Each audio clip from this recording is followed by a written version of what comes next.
was amazing. It wasn't just pretty good. I think it's magnificent. Yes. You can feel the heat.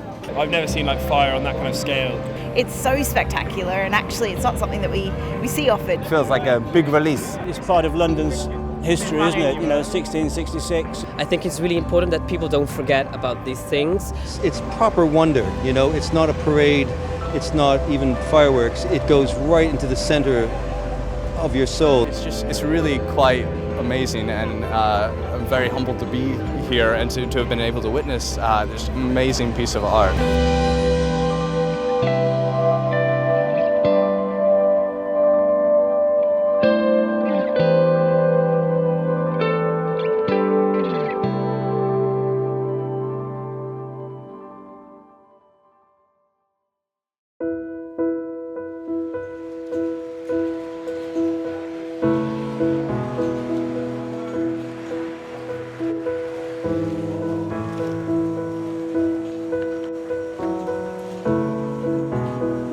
The way a project like London 1666 starts is that very often Artichoke gets a commission to do something, and in this case to commemorate the Great Fire of London. And I started thinking, okay, was it possible to recreate the Great Fire of London? Of course, not wanting to do the sequel and burning the city down.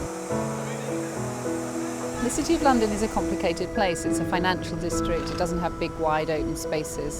So I started thinking about artists that I knew who could create that sense of fire and spectacle without creating a sense of danger. And obviously, David Best, the artist from Burning Man in the Nevada desert, is somebody who does exactly that. I worked with Artichoke on doing a project in Derry 2 years ago, which was like probably the most major game changer for me in my career. I mean, the people didn't know who the hell David Best was or Burning Man, and they went to a temple to forgive one another for the things that they had done to each other.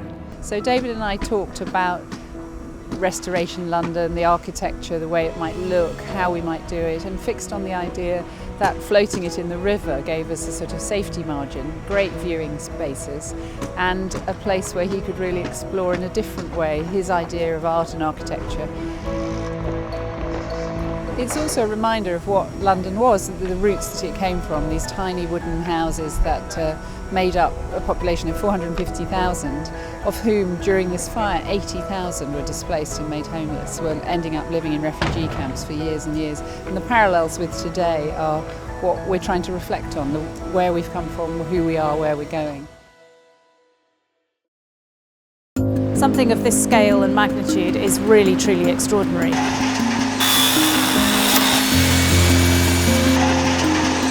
We've worked with draftsmen, we've worked with marine engineers, we've worked with people on both sides of the Atlantic, because David's got a team who are drawing it up and taking his initial designs forward. We've had a really large team of carpenters and crew members. We've got welders working with us, we've got boatmen working with us, we've got tug drivers. It's really, really encompassing so many different areas. My name is Jonathan Bartlett and I'm production manager for Artichoke. We have a huge challenge ahead of us to get the barges complete in the next couple of weeks. We need the weather to be on our side. We need everything else logistically to go according to plan, which doesn't always happen. My name's Gary Roberts, I'm one of the carpenters here. I've never been involved in a project this big. I mean, when I got the phone call about being involved, I've got an idea. They started saying, we're going to be putting 2 barges together and we're going to be setting it alight, and it's like, wow, this sounds crazy. In the months leading up to us starting construction on site, we worked with youth leaders and Steps to Work programs in the surrounding 6 boroughs, and we recruited around 70 young people between the ages of 16 to 24 who were invited to come on site for 2-week placements to work with the team of professional carpenters to bring the project to life.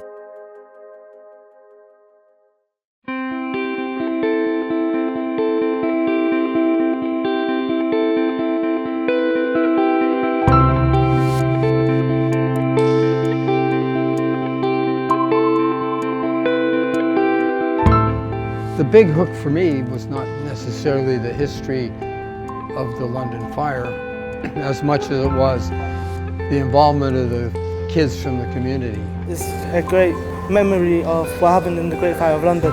What we're trying to say to these young people is, you can do this. Well, the main things on this project I've learned is like carpentry, design and technology. That's what I've aimed for a little while, to go somewhere and literally work hard. I'm communicating with people that I would never meet usually. So now it's kind of inspired me to do more construction work. It makes me feel like I could do like anything, to be honest. In September this is all going to be finished. When you're thinking and you're just like, I done that, like it just makes you really, really happy. I don't know, it makes me really proud of myself. I think it's going to be amazing, but sad too, just seeing it all burnt down. My aim is that I want to bump into these and say, do you know what? You did that. You helped everyone else do that. You helped me do that.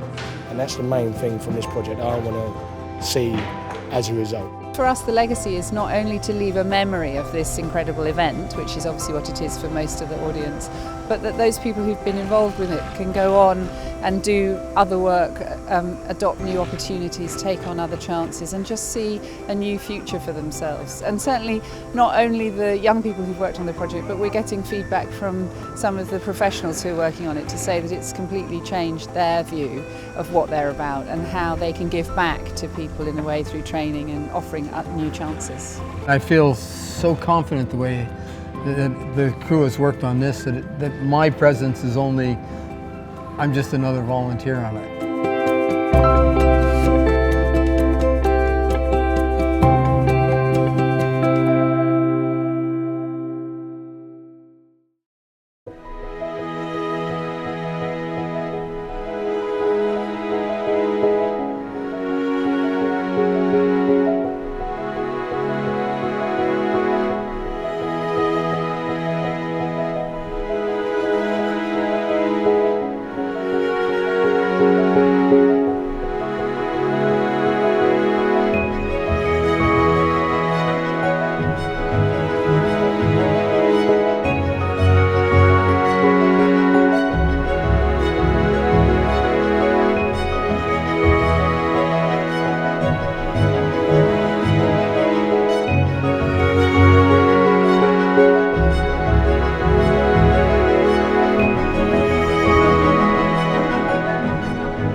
I think they're really brave to construct something so amazing and then burn it down. I wasn't expecting it to be so intricate. I was expecting more sort of just blocks.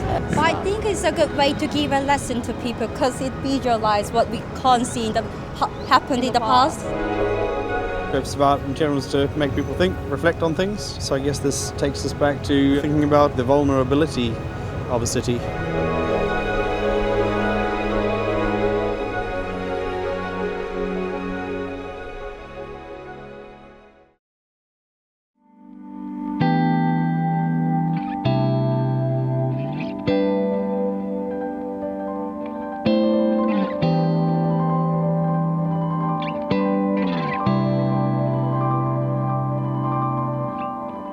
I think the way that we've put this programme together is really about making it relevant to today, and so many of the issues that people were facing after the Great Fire, homelessness, refugees, they're reflected in society today and they're so pertinent, and I think making it relevant really helps people to understand and to remember. When we were actually working on the project, I didn't realise just the sheer scope of the project. It's huge, and I'm really excited to watch it all burn down. When I came here at first, I thought, okay, it's not going to be that many people, but I see like nearly half of London here. Well, yeah, I do feel proud because it's something that I've achieved, and everyone gets to see how much work I've done, really, innit? How much work we've all done. So, Fire on the Thames is going to be dramatic. When it goes dark, it's going to be you'll only see the fire burning from in the middle of the Thames. I can't believe that everyone's here to see history being remade again.